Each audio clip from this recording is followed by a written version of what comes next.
सितंबर 2024 Leos के लिए यानी कि सिंह राशि वाले लोगों के लिए क्या कुछ लेकर के आ रहा है, क्योंकि सिंह राशि में इस बार बुधादित्य योग बनने जा रहा है महीने की शुरुआत में ही। बुध क्योंकि ट्रांजिट करेंगे 4 सितंबर को और ये कंजंक्ट करेंगे सूर्य के साथ सिंह राशि में, और यहाँ पर एक बुधादित्य योग बनेगा। तो सितंबर का पूरा महीना आप लोगों के लिए कैसा रहेगा इसके बारे में बात होगी।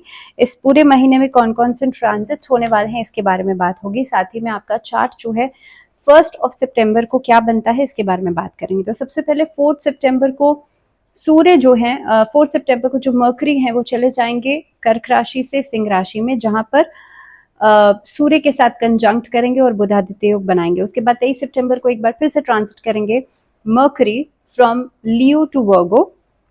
उसके बाद 17 सितंबर को सूर्य ट्रांजिट कर रहे हैं लियो से वर्गो में, और वर्गो में भी कहीं ना कहीं पे जब बुध चले जाएंगे वर्गो में तो वहां पर एक बार फिर से कंजंक्ट होगा। तो 2 बार बुधादित्य योग इस महीने में बनेगा। उसके बाद 18 तारीख को, इस बार 18 सितंबर को फुल मून है और 18 सितंबर को शुक्र जो है वो भी ट्रांजिट कर रहे हैं लीब्रा में। तो ये कुछ परिस्थितियां रहेंगी इस महीने में प्लैनेट्स की। उसके अलावा अगर मैं आपके चार्ट की बात करूं तो सूर्य बुध बुधादित्य योग आपके लग्न में बनता है, तो जाहिर सी बात है ये बहुत ऑस्पिशियस योग माना जाता है। तो कैसा रहेगा, क्या कुछ इम्पैक्ट आपके लिए देगा, ये बहुत जरूरी है। मंगल जो है वो 11th हाउस में है, गुरु जो है आपके लिए 10वें भाव में है, शनि 7वें भाव में, राहु आपके लिए 8th हाउस में है, केतु शुक्र का कंजंक्ट है यहाँ पर 2nd हाउस में। लेकिन जब शुक्र मूव करेंगे तो केतु चले जाएंगे आपके लिए पराक्रम शुक्र चले जाएंगे आपके लिए पराक्रम भाव में। अब सबसे पहले आपके करियर के दृष्टिकोण से देखते हैं कि ये पूरा महीना कैसा रहेगा। 10वें भाव में देवगुरु बृहस्पति बैठे हैं जो कि नौकरी में एक अच्छी स्थिति देंगे आपको। अब लेकिन देवगुरु बृहस्पति तो लंबे समय से है ही, अब और भी रहेंगे, लेकिन यहाँ पे मंगल जो है वो एकादश भाव में आ गए हैं। आपके लिए इस अवधि में नई नौकरी मिलने के जो चांसेस है वो बनते हैं, नौकरी में स्टेबिलिटी बनती है, मनचाही तनख्वाह हो सकती है यानी कि प्रमोशन या इंक्रीमेंट्स हो सकते हैं। इस अवधि में कोई पुराना रुका हुआ काम अगर था या कहीं पर कोई पैसा या कोई इनकम आपकी रुकी हुई थी वो आपको वापस मिल सकती है, सैलरी रुकी हुई थी वो वापस मिल सकती है। अब 10वें भाव के लॉर्ड जो है शुक्र दूसरे महीने में रहेंगे, उसके बाद 3rd में चले जाएंगे, तो कहीं ना कहीं पे आपको काफी हद तक एक स्टेबिलिटी भी दिखाई देती है करियर को लेकर के, और साथ ही में आसपास के लोगों का सपोर्ट भी मिलता हुआ नजर आता है। 6ठे भाव के स्वामी शनि जो है 7वें भाव में रहेंगे, आपके लिए मेहनत को बढ़ाते रहेंगे। I mean this would be the time जबकि व्यापार के दृष्टिकोण से मेहनत आपको ज्यादा करनी पड़ेगी, क्योंकि शनि वक्री भी है, साथ ही में सूर्य की जो एक दृष्टि है वो भी पड़ती है। इस तरह से अगर देखा जाए तो सूर्य और शनि का एक समसप्तक योग जो है वो बनता है जब सूर्य आपके लग्न में है। तो ये योग जो है वो बना रहेगा 17 सितंबर तक। अब ऐसी स्थिति के हिसाब से अगर देखा जाए तो सरकारी उलझनों से आपको बचना चाहिए। ऐसी स्थिति में कोई भी डॉक्यूमेंटेशन वर्क अगर आप कर रहे हैं, लीगल टेंडर्स अगर आप ले रहे हैं या सरकारी टेंडर्स ले रहे हैं, तो ऐसी स्थिति में आप लोगों को बहुत ज्यादा कॉशियस रहना चाहिए। डॉक्यूमेंटेशन में सिग्नेचर कहीं बिना पढ़े नहीं कर दें, आप बिना सोचे समझे किसी के साथ डील नहीं कर लें, किसी के साथ कोलैबोरेशन नहीं कर लें, किसी के साथ पार्टनरशिप नहीं कर लें। ऐसी स्थितियों में थोड़ा सा ध्यान रखिएगा। व्यापार के नजरिए से नई योजनाएं तो बनेंगी, लेकिन इम्प्लीमेंटेशन में थोड़ी देरी हो सकती है।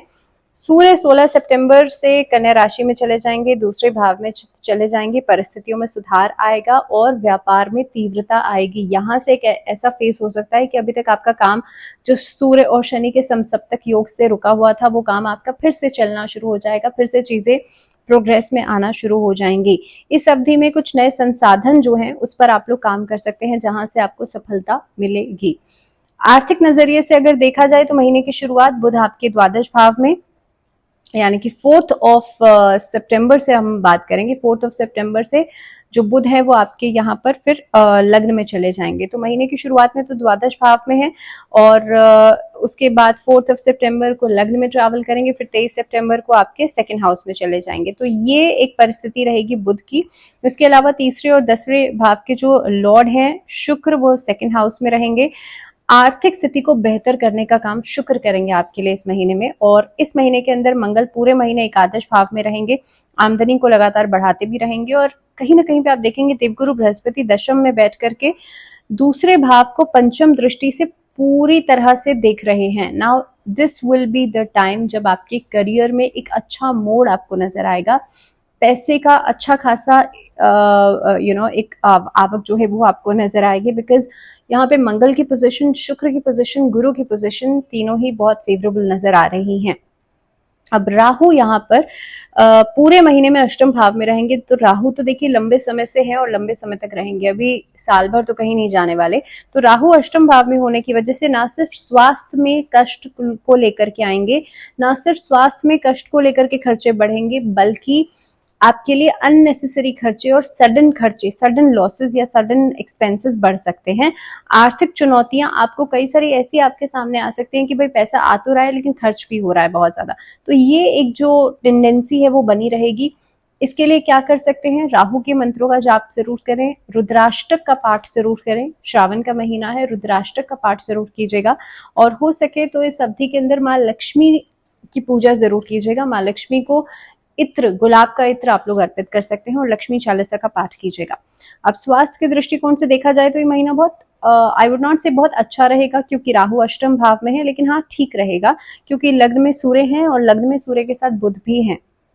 अब जो भी ऐसी स्थितियां थी जिसमें कि स्किन इश्यूज थे, ऐसी प्रॉब्लम्स थी, बाल बहुत ज्यादा झड़ रहे थे, स्वास्थ्य को लेकर के समस्याएं बार बार आ रही थी, वो परिस्थितियों पे रोक लग जाएगी। सूर्य लग्न में है, तो सूर्य लग्न में होने से एक शारीरिक स्फूर्ति भी देंगे और कहीं ना कहीं पे आपके लिए इम्यून सिस्टम को भी स्ट्रॉन्ग करेंगे। दूसरे भाव में केतु और आठवें भाव में राहु, ये एक तरीके का एक ऐसा कॉम्बिनेशन बनता है जिसमें कि फूड इन्फेक्शन होने के चांसेस बन सकते हैं, फूड पॉइजनिंग होने के चांसेस बन सकते हैं। इसके अलावा इस अवधि के अंदर कोशिश कीजिएगा बहुत ज्यादा ऑयली फूड, जंक फूड खाने से बचिएगा। तो सूर्य की पोजीशन को देखते हुए आपकी सेहत में सुधार तो होगा, लेकिन राहु के कारण या केतु के कारण स्थितियां या इन्फेक्शंस या किसी तरह की फूड पॉइजनिंग, इस तरह के चांसेस बने रह सकते हैं। महीने के उत्तरार्ध में होगा ये कि जब सूर्य ट्रैवल कर जाएंगे सेकंड में, तो मंगल और बृहस्पति की दृष्टि भी दूसरे भाव पर पड़ेगी और यहाँ से भी आपके लिए काफी हद तक आपकी सेहत में सुधार भी आएगा, यानी कि मिड ऑफ द मंथ के बाद सेहत में सुधार भी आएगा और आपका इम्यून सिस्टम भी स्ट्रांग होगा। रिलेशनशिप्स की बात कर लेते हैं। अगर लव रिलेशनशिप्स की मैं बात करूं तो पंचम भाव के स्वामी देवगुरु बृहस्पति हैं, दशम भाव में है, और मंगल जो हैं एकादश भाव से पंचम भाव को देख रहे हैं। अब ये परिस्थितियां उतार चढ़ाव वाली हो सकती हैं क्योंकि मंगल की दृष्टि पड़ रही है। दूसरी बात यह है कि इस अवधि में हो सकता है फॉर अ टाइम बिंग, क्योंकि पूरे महीने मंगल एकादश में ही रहने वाले हैं, वहां से पंचम को ही देखेंगे, तो हो सकता है फॉर अ टाइम बिंग आपके लिए ऐसी परिस्थितियां बने कि भाई बहुत ज्यादा आर्ग्यूमेंट्स, बहुत ज्यादा एक दूसरे से कहा सुनी, डिसएग्रीमेंट्स हो सकते हैं, एक दूसरे की बातों को ना मानना, ऐसी परिस्थितियां बन सकती हैं, लेकिन वो बहुत लंबे समय तक नहीं टिकेंगी क्योंकि देवगुरु बृहस्पति का भी एक पूरा इम्पैक्ट यहाँ पे दिखाई दे रहा है। और खास तौर पे अगर मैं इस पूरे महीने की बात करूं तो पंचम के लॉर्ड भी हैं देवगुरु बृहस्पति और दशम में बैठे हैं, और कहीं ना कहीं पे आपके लिए जितनी जल्दी समस्याएं उठेंगी उतनी जल्दी खत्म भी हो जाएंगी। तो लव रिलेशनशिप्स को देखते हुए बहुत ज्यादा परेशानी की जरूरत नहीं है। 18 सितंबर से शुक्र के तुला राशि में आएंगे, जैसे ही तीसरे भाव में आ जाएंगे तो आपके रिश्तों में बेहतरी आप लोग देखेंगे, और इस अवधि में कहीं ना कहीं पे अहम को लेकर के ईगोइस्टिक प्रॉब्लम्स जो हो गई थी वो खत्म होती हुई नजर आएंगी। अब अगर बात कर ली जाए आपके लिए वैवाहिक जीवन की, तो अष्टम में राहु की उपस्थिति ससुराल पक्ष से रिश्तों को खराब करने के लिए जिम्मेदार रहेगी, और मुझे लगता है कि लंबे समय से इस तरीके की परिस्थितियां चल रही होंगी। 16 सितंबर से सूर्य आपके दूसरे भाव में चले जाएंगे, यहां से परिस्थितियों में सुधार आना शुरू होगा। वैवाहिक जीवन की मैं बात कर रही हूँ, क्योंकि सूर्य और शनि का समसप्तक योग आपको याद है, तो ये सूर्य का दृष्टि भी सप्तम भाव पर पड़ रही है। शनि ऑलरेडी 7th हाउस में है, शनि वक्री है, और राहु का अष्टम भाव में होना तो ससुराल पक्ष से भी दिक्कत करेगा, मैरिज लाइफ में भी इश्यूज करेगा। जब सूर्य यहाँ से हट जाएंगे तो कहीं ना कहीं पे सूर्य की दृष्टि हट जाएगी, सूर्य का ये योग हट जाएगा, समसप्तक योग, और जिसकी वजह से धीरे धीरे करके इश्यूज रिजॉल्व होते हुए नजर आएंगे। जीवन साथी के साथ एक तरीके की परस्परता आप लोगों को दिखेगी, लेकिन आपको थोड़ा सा एफर्ट डालना पड़ेगा कि अपनी वाणी में विनम्रता जब तक आप नहीं रखेंगे तो चीजें सॉर्ट आउट नहीं होंगी। पारिवारिक तौर पे देखा जाए तो ये महीने की शुरुआत शुक्र और केतु सेकंड हाउस में है। परिवार के बीच में कोई बड़ा मांगलिक कार्य हो सकता है, कोई फैमिली फंक्शन हो सकता है। इस अवधि में मंगल एकादश भाव में बैठे हैं, आपके दूसरे भाव को देख रहे हैं, धन प्राप्ति के लिए ज्यादा प्रयास करेंगे। घर परिवार से जुड़ा हुआ कोई फैमिली बिजनेस है उसमें काफी हद तक आपका इन्वॉल्वमेंट हो सकता है।